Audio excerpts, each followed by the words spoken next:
Hello, ladies and gentlemen. Welcome back to our channel. Our happy face. Yes, again ഒരു movie review. Welcome back to another movie review. Movie review ആണ് നടക്കാൻ പോകുന്നത്. വേറെ പടമൊന്നല്ല ചേട്ടാ, നമ്മുടെ ടോവിനോ അണ്ണൻ്റെ സ്വന്തം നരിവേട്ട. എൻ്റെ അമ്മ, ആ പടം കണ്ടിറങ്ങിയതിൻ്റെ ഒരു ഹാങ് ഓവറിലാണ് ഞാനിരിക്കുന്നത്. അതിൻ്റെ ഒരു സീരിയസ്നെസ്സും ഒരു നൈസ് മൂവി, നല്ലൊരു പൊളിറ്റിക്കൽ ഡ്രാമ ത്രില്ലർ. അതെ, ത്രില്ലർ മൂവി എന്ന് പറയാം. അതായത് നമ്മളതിന്റെ പൊളിറ്റിക്കൽ ആസ്പെക്ട് ഒന്നും നമ്മൾ അതിനെ കുറിച്ച് പോസ്റ്റ്മോർട്ടം ചെയ്യാൻ ഉദ്ദേശിക്കുന്നില്ല. കാരണം അതിനെ പിന്നെ അറിയാത്തവർ അതിനെ കുറിച്ച് യൂട്യൂബ് ചെയ്ത് നോക്കും തന്നെയാവും. നമ്മൾ പടത്തിനെ കുറിച്ച് റിവ്യൂ പറയുമ്പോൾ പടം ഒരു മസ്റ്റ് വാച്ച് മൂവി എന്ന് തന്നെ പറയാം. ഒരു തിയേറ്റർ മസ്റ്റ് വാച്ച് മൂവി.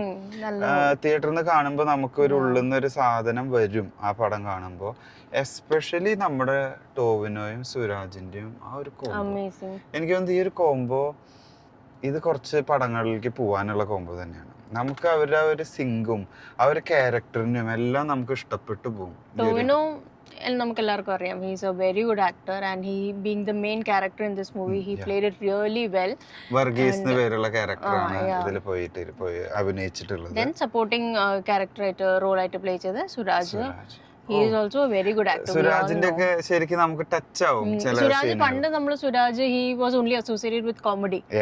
അത് കുറച്ച് നാൾ മുൻപ് പണ്ടൊക്കെ. So but now he has ventured into so many other roles and everything, so definitely he is a good actor, right? അങ്ങനെ ഇനി നരിവേട്ടനെ കുറിച്ച് തന്നെ പറയാം. നരിവേട്ട ഒരു റിയൽ സ്റ്റോറിയിൽ നിന്നും ഇൻസ്പയർ ആയിട്ടുള്ള ഒരു ഇൻസിഡന്റിൽ നിന്നും ഇൻസിഡന്റിൽ നിന്നും ഇൻസ്പയർ ആയിട്ടുള്ള ഒരു പടം. happened back in 2003 മുത്തങ്ങ സംഭവവുമായി റിലേറ്റഡ് ആയിട്ടുള്ള ഒരു ഫുൾ സ്റ്റോറിയാണ്. അതെ, വയനാട് മുത്തങ്ങ. അപ്പൊ അതിനെ കുറിച്ച് ഡീറ്റെയിൽ ആയിട്ട് ഞങ്ങൾ പറയുന്നില്ല. ഇവന്റിനെ കുറിച്ച്, ആ ഉണ്ടായൊരു സംഭവത്തെ, ഇൻസിഡന്റിനെ കുറിച്ച് നമ്മൾ ഒത്തിരി ഡീറ്റെയിൽ ആയിട്ട് പറയുന്നില്ല. മൂവിയിൽ പറയുമ്പോൾ അത് റിയലി അവരൊരു എന്തോ ഒപ്പിയെടുത്തിട്ട് തന്നെ അവർ ചെയ്യുന്നുണ്ട്. ആ ഒരു പടത്തിന്റെ ക്യാരക്ടറിസ്റ്റിക്സ് ആയാലും അങ്ങനെ പറയുമ്പോൾ പടം ഡയറക്റ്റ് ചെയ്തിരിക്കുന്നത് അനുരാജ് മനോഹർ. അതായത് ഇഷ്ക് മൂവി നമ്മളെല്ലാരും കണ്ടിട്ടുണ്ട്. അതാണ് ആളുടെ ഒരു ഫേമസ് മെയിൻ ഡയറക്ടർ ആയിട്ട് ചെയ്തിട്ടുള്ള ഒരു മൂവി. ആളുടെ മൂവികൾ എന്ന് പറഞ്ഞിട്ടുണ്ടെങ്കിൽ എനിക്ക് തോന്നുന്നു നമ്മൾ അതിൽ പിടിച്ചിരുത്തും. അതായത് ഒരു സീരിയസ് മൂവി എന്ന് പറഞ്ഞാൽ അത് ഇഷ്കും ഒരു ത്രില്ലർ മൂവി, ഒരു ട്വിസ്റ്റ് ഒക്കെ ഉള്ള ഒരു മൂവീസ് യൂഷ്വലി. ഇത് ട്വിസ്റ്റ് അല്ല, ഇതൊരു റിയൽ സംഭവത്തിൽ ഇങ്ങനെ പിടിച്ചു പോകുന്ന ഒരു നൈസ് മൂവി എന്ന് പറയാം. അതേപോലെ മ്യൂസിക്, അതും പറയാം. Music is by Jakes Bijoy. We all know, I think he has been famous since quite a few movies. നമ്മുടെ തുടരും റീസെന്റ് എന്ന് പറയാൻ തുടരും.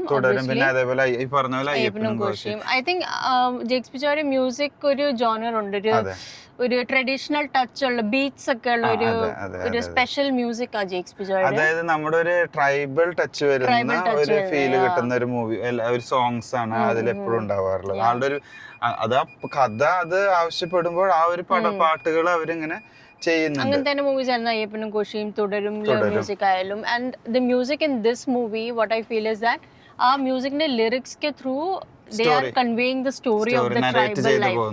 നറേറ്റ് ചെയ്തു പോകുന്നുണ്ട്. ആ ലിറിക്സിന്ന് നമുക്ക് മനസ്സിലാവും ആ ട്രൈബലിന്റെ സ്റ്റോറി എന്തോ എക്സാക്ട്ലി.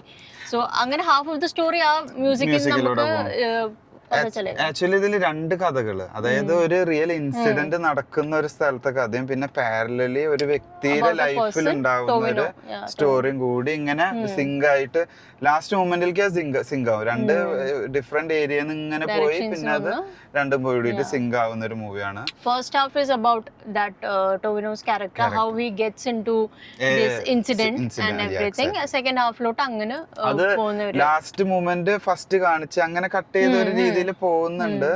ഒരു സൂപ്പർ മൂവി എന്ന് തന്നെ പറയാം. അതിൽ കാസ്റ്റിംഗ് വൈസും രസമായിട്ടുണ്ട്. Each and every character. Main കാര്യം എന്ന് പറയുന്ന സമയം പോകുന്നത് അറിയില്ല. ഫസ്റ്റ് ഹാഫ് കഴിയണത് നമ്മൾ അറിയുന്നില്ല. ഇന്റർവെൽ പെട്ടെന്ന് വന്നു, but we were so much hooked into that മൂവിക്ക് നമ്മളതില് ലയിച്ചു പോയി. അതുണ്ടായിട്ടുള്ളത് നമ്മൾ ഓൾറെഡി സമയം ഇന്റർവെലിന് എഴുതി കാണിച്ചപ്പോ ഞാൻ സമയം നോക്കി, ഇവളും സമയം നോക്കി. ഇത്ര പെട്ടെന്ന് കഴിഞ്ഞോ, 1 hour കഴിഞ്ഞു ആ ഒരു സമയം കൊണ്ട്. അത് നമ്മളെ പടത്തില് ലാഗ് ചെയ്യാത്ത മൂവി മീൻസ് ആ story എന്തുവാണോ they are just shown that within that 2.5 hours ആ സ്റ്റോറി മാത്രം കാണിച്ചു. ഒത്തിരി എക്സ്ട്രാ അങ്ങനെ ഒന്നും കാണിച്ചില്ല. അന്ന് കാണിക്കേണ്ട നല്ല രീതിയിലുള്ള ഭാഗങ്ങൾ. ആ ഒരു പാട്ട് മിന്നൽ വള അത് ഫേമസ് ആവും. കാരണം അതിന്റെ വിഷ്വലൈസേഷൻ സൂപ്പറാണ്. അതിനേക്കാൾ രസം ആ പാട്ട് കേൾക്കാൻ നല്ല രസമായിട്ടാണ്. നല്ല രസമാണ് അതൊരു മ്യൂസിക് ആയാലും ആ രീതിയിൽ പോകുന്നത്. And also especially what I felt is that movie was very well shot. Forestly scenes ആയാലും ആ ട്രൈബൽ സീൻസ് ആയാലും it was very well shot movie.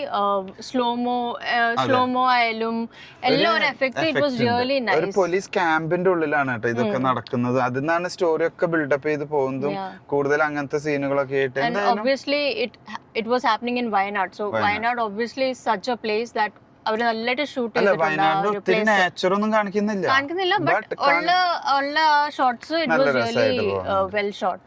അപ്പൊ അത് തന്നെയാണ് നമ്മുടെ മൂവി റിവ്യൂ. അപ്പൊ ഇനി നിങ്ങൾ ആരും ഇത് OTT വരാൻ വെയിറ്റ് ചെയ്യേണ്ട ഒരു മൂവി അല്ല, തിയേറ്റർ വാച്ച് മൂവിയാണ്. മസ്റ്റ് വാച്ച് എന്ന് പറയാം. ടോവിനോ ഫാൻസിന് ഒരു മസ്റ്റ് വാച്ച് ആവും. ടോവിനോയുടെ സിനിമ കരിയറിലെ ഒരു one of the best movie ആവും. അയ്യോ അവന്റെ ഒക്കെ ഒരു സീന് നമ്മുടെ കണ്ണിന്നും വെള്ളം വരും. ആൾ അത്രമാത്രം ഇമോഷണലി അറ്റാച്ച്ഡ് ആയിട്ട് ആ ഒരു ക്യാരക്ടർ ആയിട്ട് അവർ ജീവിക്കുകയാണ്. അപ്പോൾ ഇനി വലിച്ചു നീട്ടുന്നില്ല, എല്ലാവരും വേഗം പോയി മൂവി കാണുക. തിയേറ്ററിൽ തന്നെ കാണുക, ഒരു മസ്റ്റ് വാച്ച് എന്ന് തന്നെ പറയാം. So that's our review. Thanks for watching. See you next time. Bye.